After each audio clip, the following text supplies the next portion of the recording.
All right, graphing take number 2. Yeah, I made a bunch of silly mistakes, so I'm just redoing this video right now. Okay, so let's get started with the amplitude. Amplitude is equal to 2. B is equal to half. C is equal to negative pi over 2. And D is equal to negative 1. What do all these letters mean?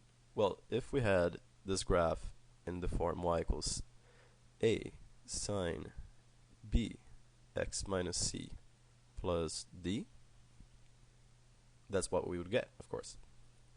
And these help us quite a bit. A is just basically the amplitude of the graph. For a sine graph, a regular sine graph, it's 1, but now it's in this case it's 2.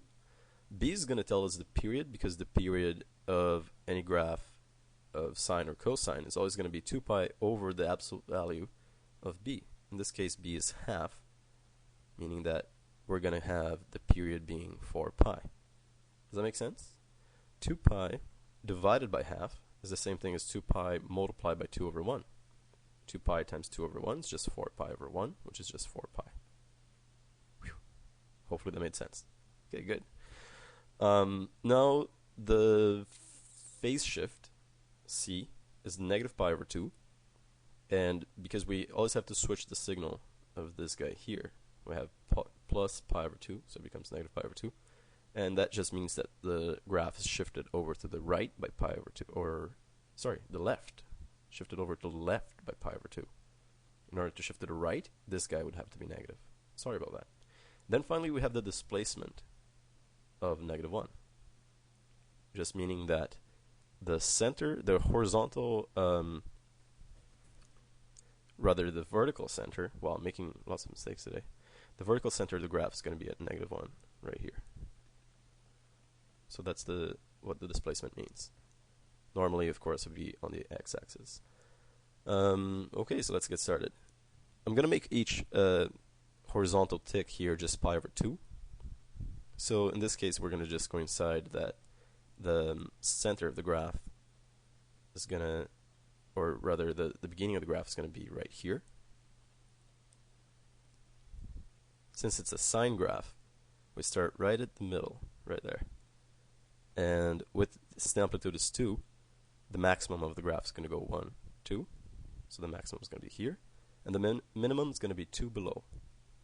And, okay, but now we have a period of 4 pi. So starting at negative pi over 2, we're going to go basically 8 ticks over for a full period. And why is that?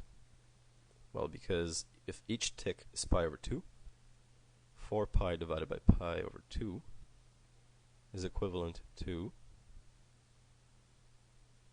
4 pi times 2 over pi, because we multiply by the reciprocal. And 2 pi is the reciprocal of pi over 2. So pi's cancel out. 4 times 2, 8. So 8 ticks over is a full period. And of course, because it's a sine function, we want to split it into 4 equal parts. So between here and here, there's 8 ticks. Halfway through at 4, that'll be half the period. And a quarter of the way through would be right here. And 3/4 of the way through right there. Oops. So, and how does that help us? Well, we're going to start right here, because it's a sine value and a sine function, and the sine function starts at the middle, and then it rises, then it comes down. So, quarter of the way through, the sine function is going to reach its maximum. And the amplitude is 2, right? So this measures just 2 units. Then, from the maximum, quarter period is going to come down to the middle. It's going to look like this, more or less. Then, from half the period to 3/4, it's going to go down to the minimum. Oh, that was terrible. Something like this. A little better. And why is this the minimum? Because, again, the amplitude measures 2. Then, finally, from the bottom of the graph, from the very minimum, we're going to rise up to the center of the graph and complete its full period. So, of course, the domain of this graph is all real numbers. It goes forever this way, forever that way. But right now, I just wanted to draw a full period of it. Hopefully that made good sense. If not, I'd challenge you guys to take a look at my website, continue doing a few more videos or taking a look at more videos, try some questions, and hopefully it will all come together. Once again, thanks for watching, and have a great day.